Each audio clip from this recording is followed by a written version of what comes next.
What is going on, basketball lovers and hoop heads? Welcome back to Check Up. I am your host, Bryce, here as always to take you through your favorite basketball content. Today's video is unfortunately a little delayed on my behalf. I did plan for this video to come out earlier in the week, probably sometime around Monday. Things happened and unfortunately I got behind, but at the time, on Sunday night when I was researching for this video, Portland Trail Blazers were 11-4 in their last 15 games. They had worked their way back to 500 after being well below 500 for a large part of this season. And I wanted to answer a question about them, which was, how good are they really? Now, unfortunately, in the past couple of days where I have been lazy in making this video, they did suffer two losses, a pretty bad loss to the Wizards just the other day. I believe it was last night on the second night of a back-to-back. That's very unfortunate. Never a good thing to lose to the Wizards. But hey, it happens. They're now 9-6 in their last 15, so not as good. All of the stats look a little worse than they did when I was looking at them over the weekend. But hey, that's besides the fact that I still think this question needs to be answered. And I just want this video to kind of serve as let's just talk about some players on the Blazers. Let's talk about this team that not a ton of people have talked about because I think they're difficult to talk about, and I'll outline why. And I think they're just kind of weird. They're kind of an enigma in the NBA. They have a very unorthodox type of star. Again, they've played a large part of this season without point guards. It's just, they're kind of weird, and I want to talk to them. I want to talk about them, I want to kind of break them down, break down a couple of players on their team, and what I think will happen moving forward. Moving forward, that is, as we approach the playoffs and we talk about kind of the long-term outlook of this version of the Blazers. If we are going to talk about the Blazers, then it is very important that up top we talk about Deni Avdija and the season he's having. Now, I do want to say right off the bat, Deni Avdija is not really my cup of tea as far as NBA stars go. I just don't think his game is super translatable to high leverage wins or high leverage situations. He's not necessarily, he's a bit of an advantage creator, I'd say, because he gets downhill with force. He just has a way because he's 6'8", he's a big dude. He's got a lot of bend to him. He's pretty quick on his feet, and so he's oftentimes guarded by guys who are as big as him, and then he's faster, or smaller than him, and then he's just bigger than them. He's able to worm his way downhill just with brute force, and in that way, he draws a lot of paint attention. If you've heard any discourse around Deni Avdija, he also he gets to the free throw line a ton. That's been another thing about him. Now, the reason I say I don't think it's great basketball for high leverage situations is just because I think it's pretty easy to scheme against the Blazers and scheme against a guy who is just going to barrel into you. He's not a particularly adept finisher. He shoots under 50% from the field as a guy who is 6'8". He also shoots like 34% from three, so he's not a particularly great three-point shooter, and he doesn't take a lot of them.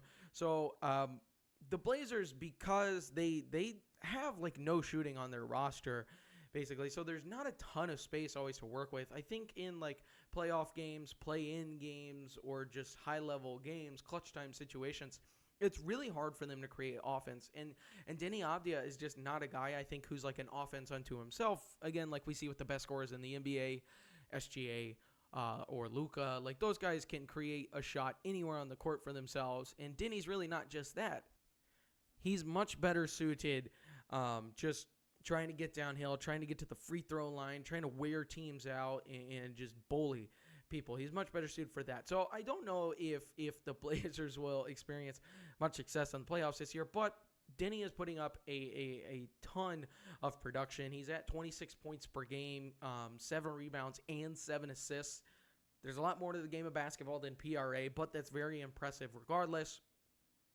I think he is obviously a very good basketball player, but how good and how far can he take this team? That's kind of the center of this whole video. And that's kind of why we have to talk about the unorthodox nature of this team, because they're very weird. I feel like they don't win games in a very traditional way. They're a pretty good defensive team, definitely top half of the league, but they've had spurts where it's gone up and down. Again, some of that's due to health this season, especially at the start of the year. They've also played long stretches of this year without a point guard, really. And Scoot Henderson still has yet to make his season debut at this point in the year. So who knows what's going on with that situation. But they have like decent defenders scattered all throughout the roster, and they can kind of cobble together wins in that way. The offense is weird. They've got a guy in Shaedon Sharpe who likes to take a lot of shots, especially off the dribble, isn't particularly good at them. They've also got a ton of guys who like to take threes but aren't particularly great three-point shooters. Toumani Camara takes like 7 threes a game and shoots 36%. The aforementioned Shaedon Sharpe, he takes like 6 threes a game, shoots 34%. Jeremy Grant is around that same level, 6 threes per game, shooting like 34, 35%. So a lot of guys who take threes on the roster that just aren't really great shooters. They've also got this like really weird wing rotation of relatively young guys who I'm not sure exactly what any of them do. Like Sidi Sissoko has played a lot for them. Solid defender, but on offense, he's practically a zero. Chris Murray is a guy that whenever I watch him, I'm not sure what he's doing on the court, but he doesn't make like a ton of mistakes, so I don't know how he hurts you a whole lot. And then their center rotation is pretty solid to me. Donovan Kling is really coming on as a second-year guy, and when Robert Williams can play, old Time Lord, he's good. Behind him, it's not great with Hanson Young and Duop Reith, but what are you going to do? Those are their third-string centers. But yeah, this team is like kind of a mismatch of puzzle pieces where like I think there are good players on this team and they cobble together wins. Sometimes it feels maybe not through sheer force, but just kind of through luck or bizarre sequences. And I'm really waiting for it to all kind of click or not click. What works, who's actually good on this team and who's not. I don't know the answer to that, but let's take a moment. Let's talk through some of the most important guys on the roster this year. Let's break down some tape from them. We can see what we like, what we don't like, and maybe we can fill out this philosophy or think about what the Blazers should be moving forward. What are their expectations? The first guy that we need to talk about is Shaedon Sharpe. Now, Shaedon Sharpe is somebody who kind of profiles, and if you just watch highlights, looks like a high volume on-ball shot creator. He's still only 22 years old.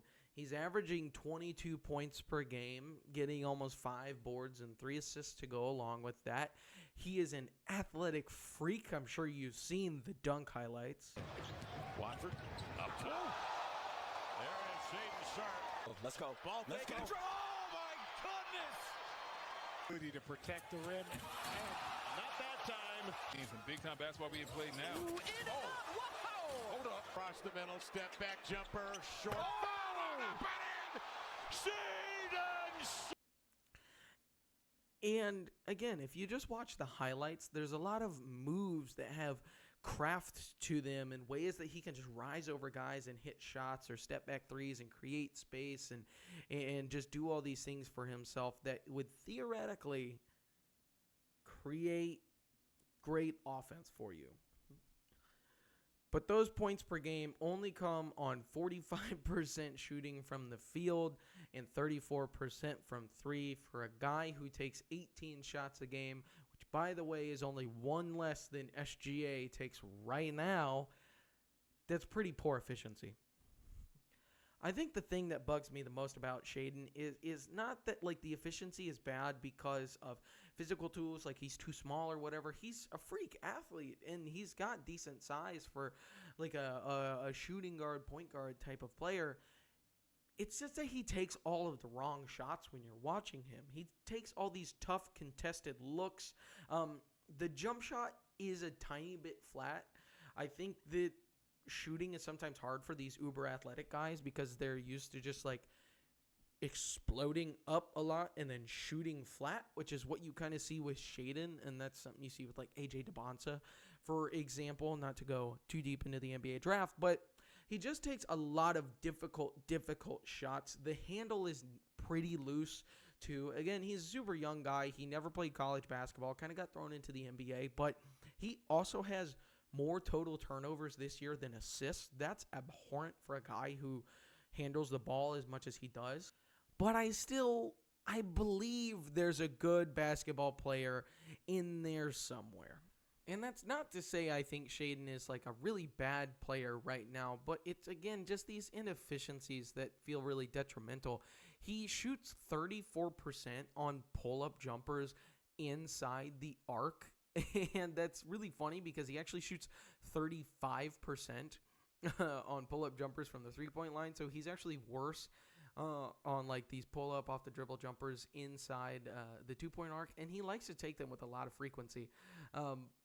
I don't know exactly why it is. Again, he didn't play college basketball, came straight from high school. So I think there's maybe just these bad habits that have been built up into him. And, you know, he just made the jump basically straight to the pros and never had someone in his ear necessarily like a college coach from a young age, like getting him to work within a team concept. He's just always been this like theoretical star guy. So I think there are these bad habits in his game that he really just needs to weed out, or maybe he just becomes an incredible shooter overnight. I don't foresee that happening. So I think there are just these bad habits built up into his game that he's got to work through. But let's look at a couple of flashes here, and we can kind of see if you peek through and you don't look at the numbers and the statistics, you'll see a really, really talented player. The first thing to look over here real quick is a shot from the beginning of this game that I already included in the montage, but I want to go back to it because it's something that in my mind just like maybe theoretically would work. So it's funny. He's actually Shaedon is a really poor catch and shoot 3-point shooter, but in this game against the Heat that the Blazers won, it was a really nice game from the Blazers. You kind of saw him start really slow, but he kind of got his shot going because of some catch and shoot threes. So I kind of wonder if like maybe it would just be a thing for him where it's like right out of the gate at the start of these games, you're not going first play of the game, all right, we're doing dribble handoffs and Shaedon's trying to cook the big man or whatever. But maybe trying to get him to more catch and shoot opportunities so he can kind of like get it feeling, getting it warmed up. I think the thing for me that like I see here that's really big is that his shot, the energy profile and the kinetic movements of his shot look really nice here. One upward motion, maybe slightly late on his release, considering how he jumped and how high he jumps on his jump shot. But still, I think it's good for him to maybe start these games with like a couple catch and shoot opportunities where he can kind of just get a feel for where the rim is. And you can kind of see this because he hit that catch and shoot three in the first quarter, and then he doesn't have another made basket until the start of the third. And this is a transition catch and shoot three. And he really gets going from here. I really love this here from Shaedon. I think he needs to do a better job of attacking downhill with more force. Again, you're an uber athlete. You're very quick. If you get to the rim, it'll open up the rest of your game. But we start with this kind of pitch action, and Jrue Holiday is like coming down to set a screen on Pelle Larsson, but Pelle Larsson is going to duck under, or the Heat are just going to switch this, right? And what I hadn't shown you is that like in two of Shaedon's previous scoring possessions, he's scored on Bam. One was like a mid-range turnaround, the other one was a pull-up three. So Shaedon's kind of cooking Bam at this point in the game, but the Heat are normally very comfortable with Bam switching. Jrue Holiday knows this, and this is like just a little vet thing from Jrue Holiday that I love. It looks like he's coming to set the screen on Pelle Larsson, but he knows that really the Heat just want to switch this, so instead he kind of just runs into Bam Adebayo and impedes him from switching. Look at this. Just gives him that little hip that kind of slows him down. Shaedon knows this. I like that he doesn't settle for the pull-up three right here that he could have. He takes advantage of this slowed down Bam and just takes him right to the rack with the left hand. Beautiful finish. Awesome. Again, the highlight of that is Drew Holiday to me, but I love that Shaedon didn't settle for the jumper. All right, and one last little look. I love this move. Gives him the little hezzy shake. Just completely freezes Drew Smith entirely, and then he's going to get a paint touch here. Bam doesn't step all the way up, and he has this beautiful little floater. Just kind of jumps and glides through the air and just floats that one in. If we're going to talk about the Blazers' ceiling as a team, Shaedon Sharpe is easily, right now this season, just because we haven't seen Scoot play, he's the second most and maybe the most important player just because, like I said earlier, Denny's not a jump shot creator, and Shaedon might be their only feasible way to like solid clutch time offense. If he's able to be the guy that's like, we need a bucket, it's late, they're locking down on Denny and not letting him drive. Shaedon, we need you to figure something out. He could be that guy, and you see the glimpses of it. The next guy we're going to talk about, we don't need to spend a ton of time talking about him, but I really do love him, and that is Caleb Love, unironically. College basketball legend Caleb Love is doing some things for the Blazers this year, and he's only on a two-way contract. If you looked at the raw stats, they don't look very good. He's shooting under 40% from the field, I think somewhere around 32, 33% from three, but he's scoring a lot for a two-way rookie. He's currently averaging 11 points per game on the season. He has the most total points by a rookie since Christmas over guys like Cooper Flagg and Con Knuppel. I think that's still true.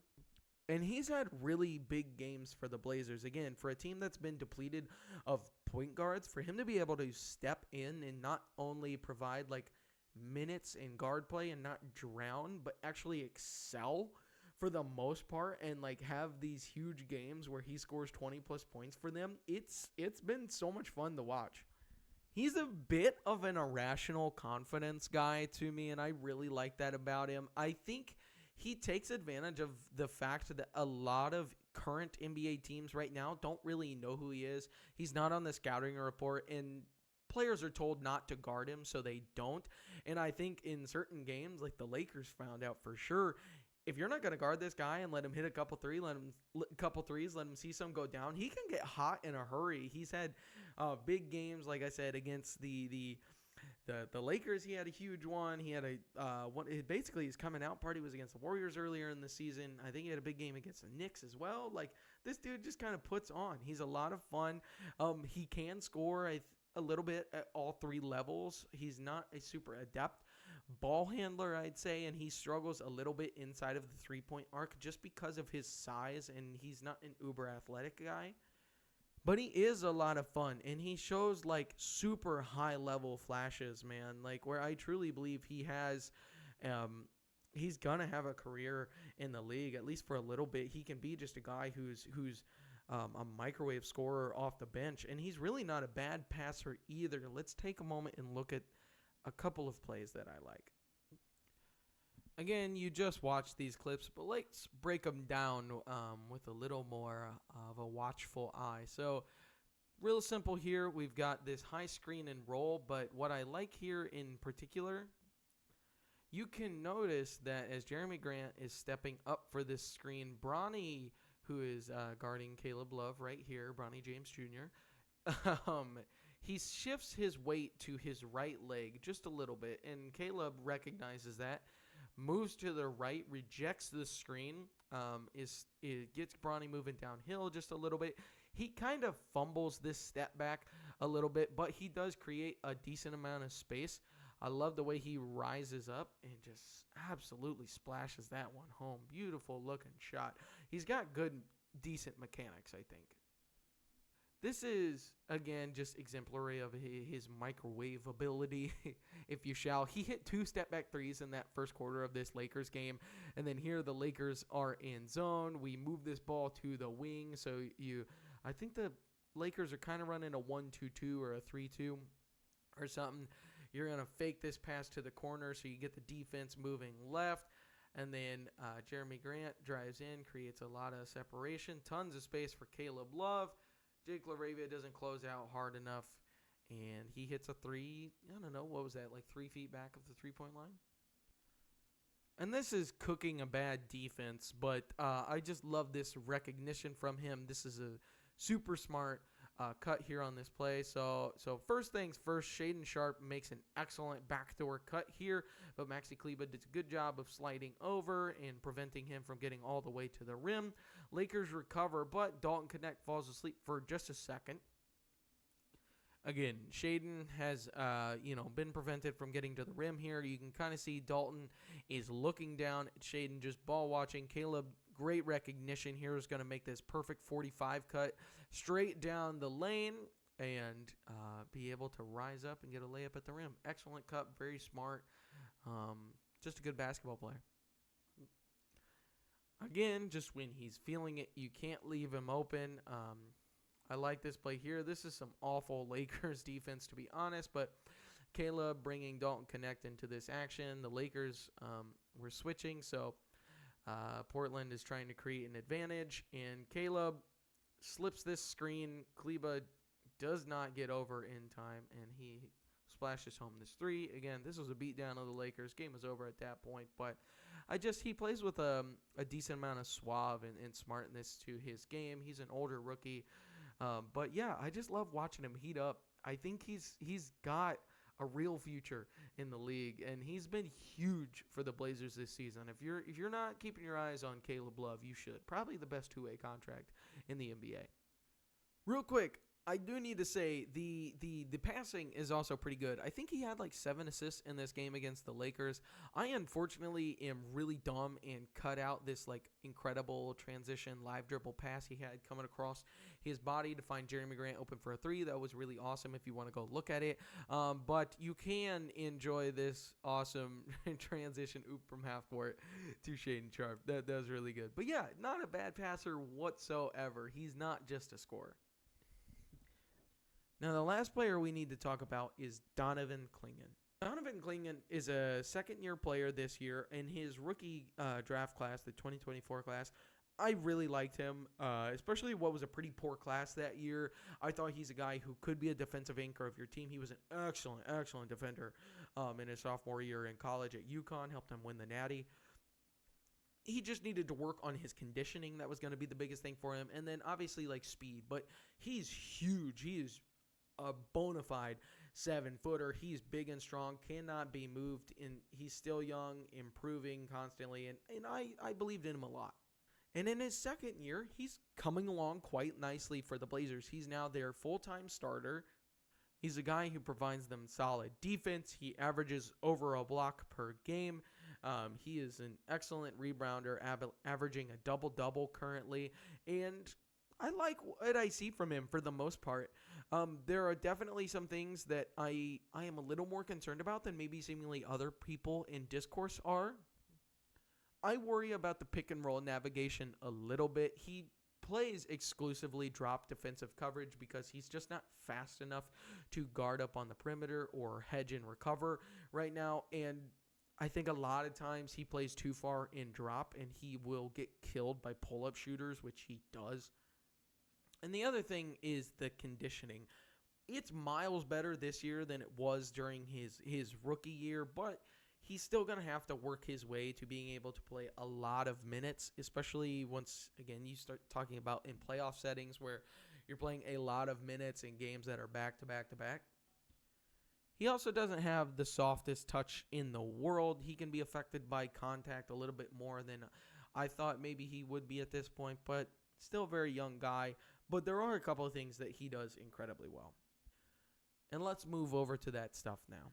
First thing I love about Clingan is that offensively, he is an excellent pick and roll partner. Great screener. He's, again, just a huge dude. I also like when he plays out of the dunker spot. I think, again, because guys like Denny just want to get downhill. So he's normally not just sitting in the paint. He'll sit outside of the paint or even on the perimeter a lot. He has become already a really excellent rebounder and specifically an excellent offensive rebounder when the entirety of the NBA is really trending towards the possession battle right now. Generating offensive boards for your team is hugely important. I can't wait to see what happens as he develops and becomes a guy who's like a better passer out of those offensive rebounds, or is better at just putting the ball back in the hole. I think sometimes he grabs an offensive board and freezes just a little bit. But I think there's a lot to like about his game. Again, on the defensive side of the ball, I think when he's put in pick and roll coverage, it's not always the best look for him, but around the rim, he's pretty solid. He's also flashed, I will say very, very minimally, the ability to possibly space the floor in the future. He's not a great shooter right now, shooting like 30%. He doesn't even take 1-3 a game, but he has hit some and has shown a willingness to take some. So that could be something to watch for in the future.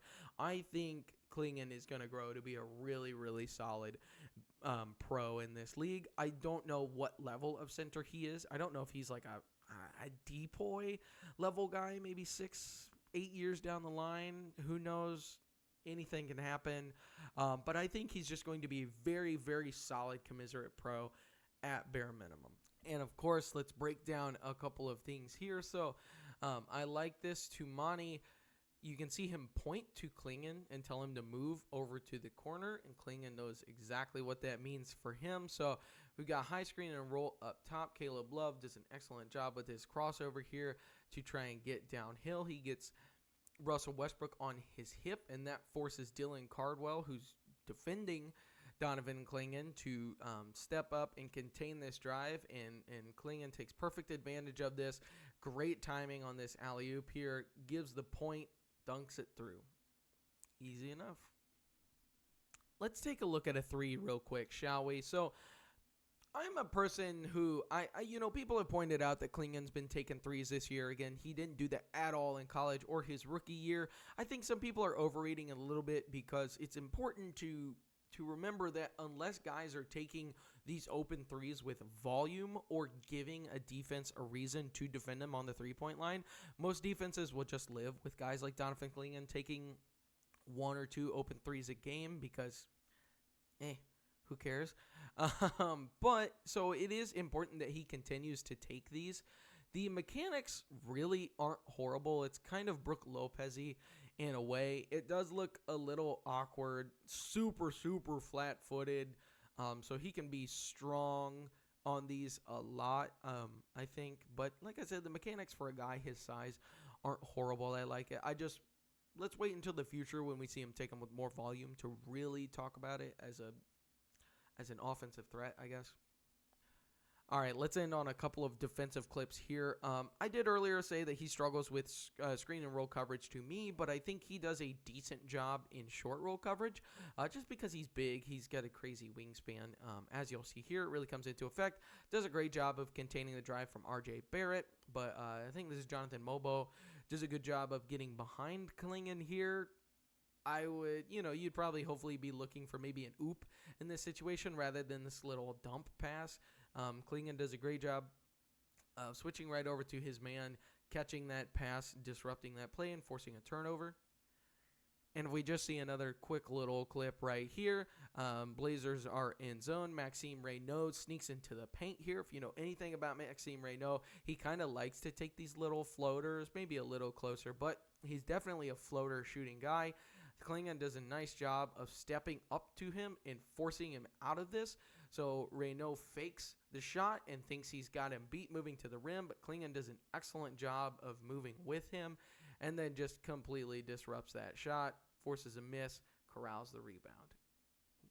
I'm a huge Donovan Clingan believer. I think he's going to be a really good player in the long haul, and the Blazers got a good one. Probably starting center of the future, And that is going to take us to the end of this episode. Thank you so much for watching. If you somehow made it here, I don't know if any of you will.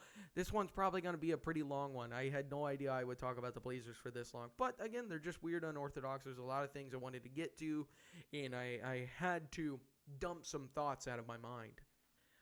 But yeah, if you enjoyed this one, go ahead and please leave a like. Thank you so much for being here. Go ahead and subscribe to the page if you don't already follow for some reason.